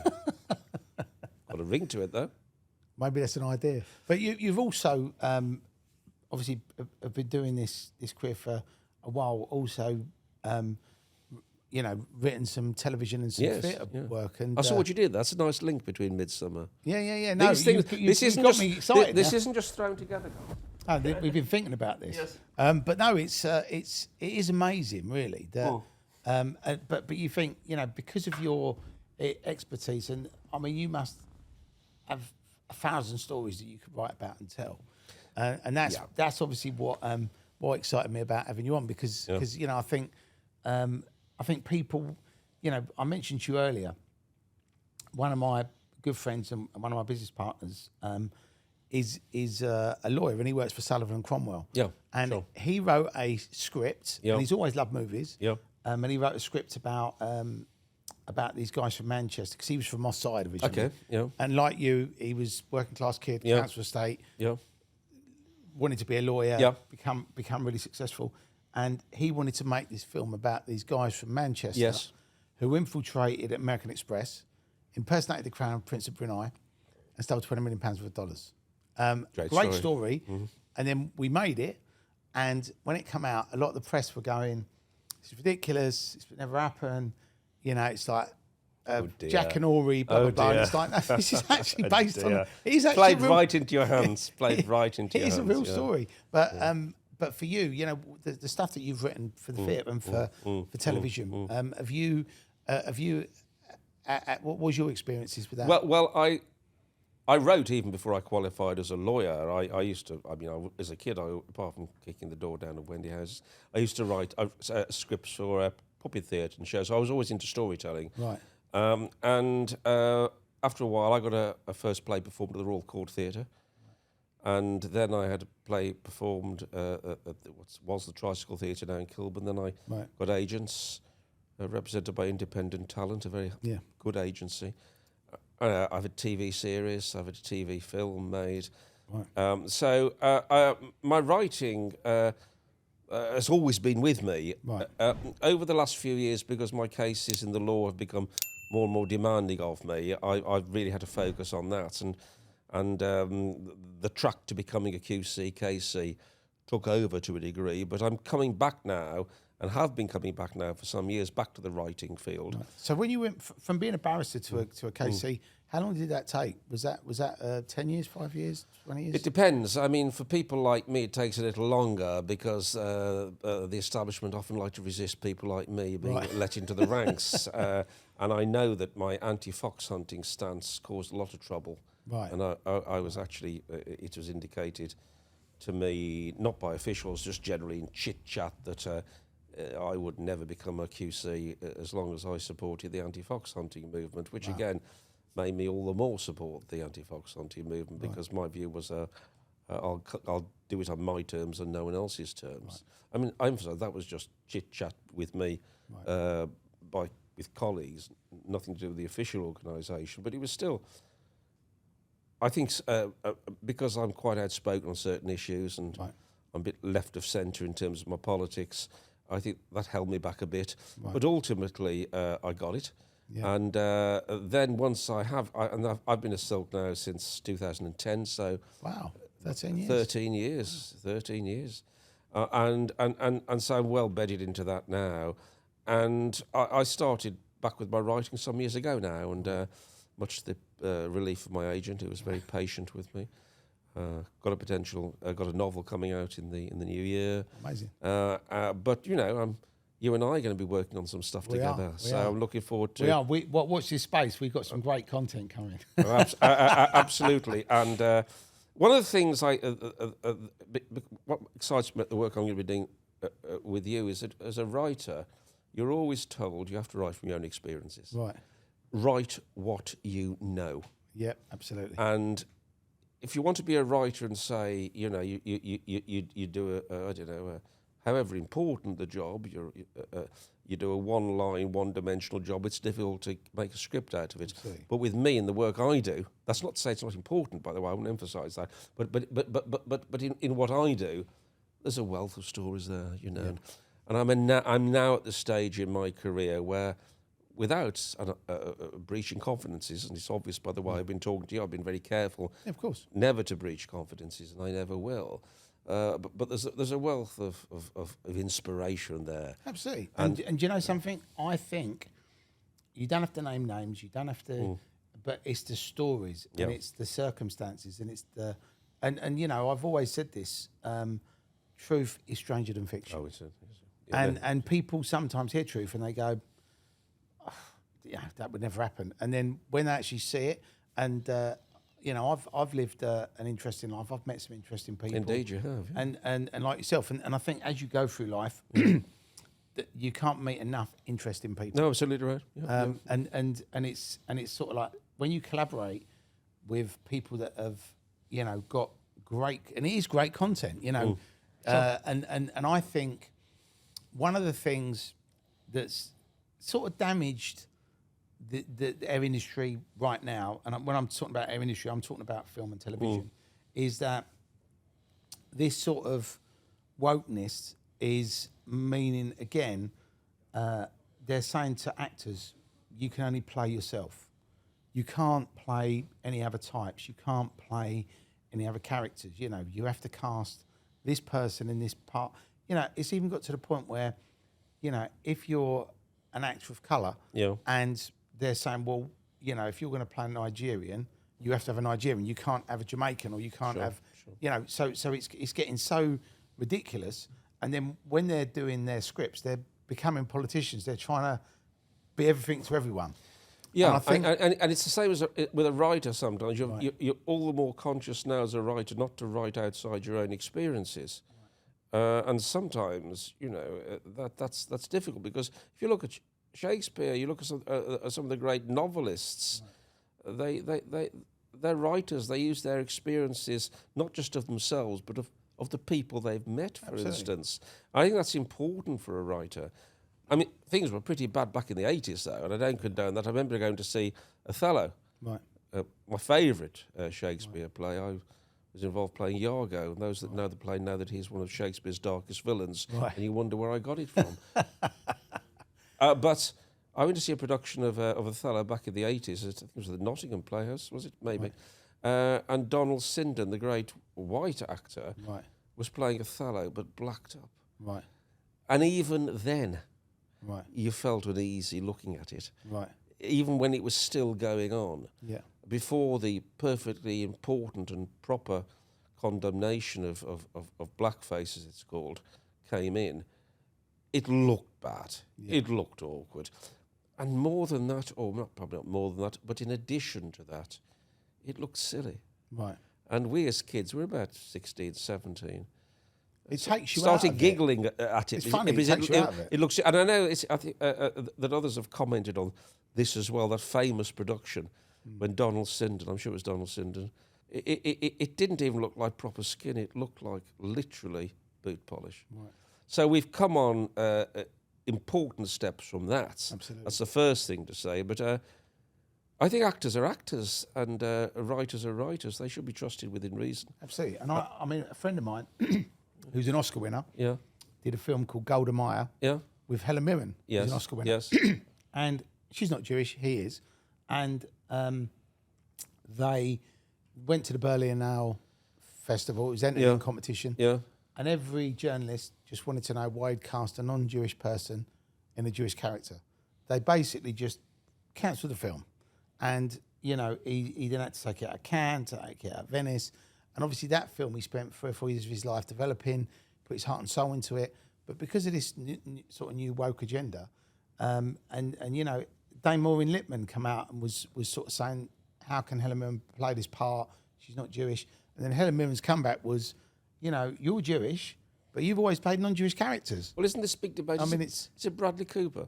Isn't this big debate about he's got a prosthetic nose? And is he playing Bernstein? Yeah. Yeah. And there's this big debate that why has he got the prosthetic nose? And yet there are sometimes good points to the argument that's being made, and this is what makes it interesting. The debate started with why give this man a prosthetic nose simply because he's playing, I think it's Bernstein. It is. And I was thinking, you know, give the man a break. If he's entitled to the prosthetics. But then it was then it was said that he didn't necessarily need them in other parts that he played. And then I'm thinking, well, why wear the prosthetic then if you didn't wear it on another occasion? So I can understand how it can be offensive to people, and it is a difficult area. I think the only people that it's like if you're looking to be offended, you can always find the offence. Yeah. And what was interesting about that whole Bradley Cooper wearing the nose, everyone went, oh, he's got the big nose because he's playing a Jew, right? But then the family said, no, if you actually look at pictures of Bradley Cooper and look at pictures of my dad, when he has the slightly bigger nose, he looks more like my dad. So as an actor, obviously you want to look like that person. Yeah, sure, absolutely. When I played that Tony Tucker character, did you wear anything? I had to wear a silly wig and a muscle suit, right? and I thought it was you worked out. It wasn't me. Yeah, it wasn't me. But again, I put it on and I actually said this is the most ridiculous thing I've ever worn in my life. Yeah. And they said that's what he looked like. They used to call him Wiggy. Did you ever meet him? I never met him. But when I looked at the picture, I went, oh my God, it does look. We do look similar. But as an actor, you know, if you want to be offended by that, you go, you're doing that because he's Jewish, he's got a big nose. But it's not that, it's because you wanted to look like him. But the issue is it's a shame. I'm not going on one side or the other on the argument, but it's a shame that that's the debate about what about it is a really good film. Well, it shouldn't be. But that's so when you look at Helen Mirren's performance as Golda Meir in this film, she looks like Golda Meir.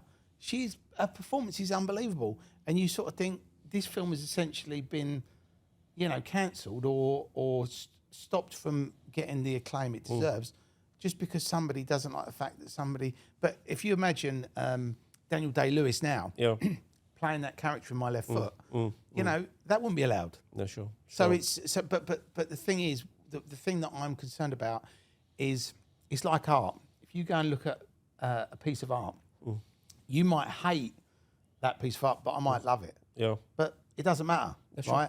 And it's the same with a film, it's the same with a TV show, it's the same with an actor.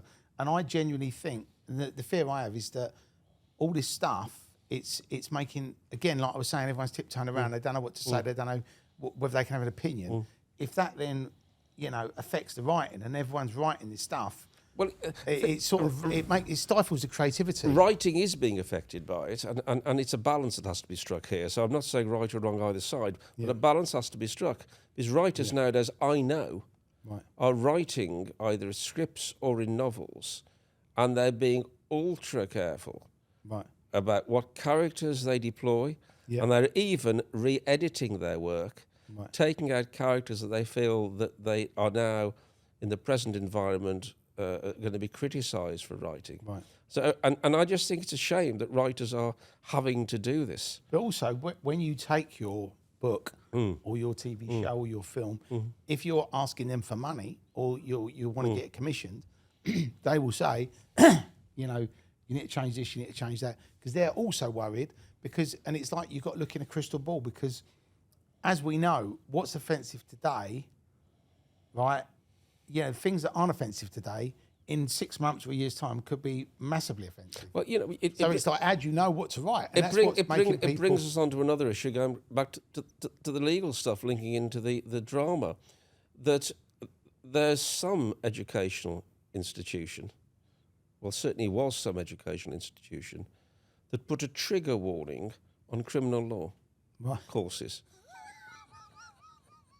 In the sense that certain things will be discussed during the analysis of criminal law, which you may find offensive. And I'm just thinking that's going to. It's a bit like trigger warnings being given for Romeo and Juliet and Coriolanus and a lot of other pieces, which I disapprove of. But trigger warnings in relation to the criminal law. I mean, the very nature of the fact you're studying criminal law means there's going to be some things in there that are going to be quite stressful. The only trigger warning I'd give is don't do it if that's how you're going to be. Well, a friend of mine runs a hotel chain, and he had a Christmas party, and he got 200 of his staff. He had a DJ playing pop music, and on that after the event, his HR department had 3 complaints, saying that they'd been triggered by a song that the DJ played that they found offensive, and they needed time off work to deal with being and you just sort of think, are these people actually being serious, or are they just using it because they want a few days off, you know? And it just... I know nothing of the facts of that particular instance, but all I do know is that as a writer, there are more pressures on a writer, as I think there are on an actor, to ensure that you're acting in such a way that won't cause outrage. And sometimes that goes too far. But I'm sure in the work we're going to do together, we shall be absolutely perfect. I mean, your background and my background means it's going to be a fairy story. It's going to be no trouble, no drama, no violence. No, it'd be like the Barbie movie, but better. Oh, it will. Oh, yeah, absolutely. You know, I mean, contrary to popular belief, I don't write dark, violent movies. Right. Okay. But yeah. I mean, we're actually in the process of creating a platform, because you know the independent sort of sector, you know, has had a bit of a tough time, and a lot of the streaming platforms and a lot of the studios are obviously culling staff, and they're now in this sort of phase where they probably hit their maximum growth. Yes. They are obviously looking to expand into other areas, et cetera. But, you know, I think the days of them spending what they've been spending on content is going to change. And I also think there's definitely been a switching off. You know, lots of people that I know have unsubscribed from things because they're watching it and they're not happy with what they're getting. They're saying, you know, the adverts they don't like, the content they don't like, and I think that there's an old saying, you know, go woke, go broke, and I think that I like diversity and I like parts of the woke stuff because I think it's important that everybody has a fair chance and everybody can get on and everybody can have an opportunity. Yeah. But I think some of it has gone too far. A friend of mine said the other day, he said sometimes it has to go too far to then be brought back. As in a lot of law, that as well. But I wonder how they'd find the Foot Soldier series of films. Well, this is what I'm worried It ain't about. woke, mate. This is what I'm worried I've about. got to tell you that now. In the next couple of years, are they going to all get cancelled? Are they going to, No, the style will turn back again. Look, there's still stuff out there like Peaky Blinders. There's still stuff out there like Gangs of London. Right. There's still places for these things. Yeah, brilliant.